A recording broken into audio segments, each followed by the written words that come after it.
Are you sure? Yes. Are you sure it's not a ploy to take you out of my life? Of course not. Far be it from me that I should deceive you. I just want to take your advice on this. Do you really want an advice from me, Ejike? Yes, my love. Go to the Lolo. Tell her you do not want to live in the palace with them. Tell her outright. You know the Lolo sustains me in this village. Telling her that it's going to be really difficult for me.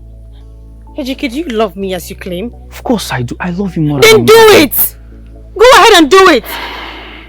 Do it for me. For me and you, for our love. It is easy. Alright. I'll do it tomorrow. Anything for you. Promise?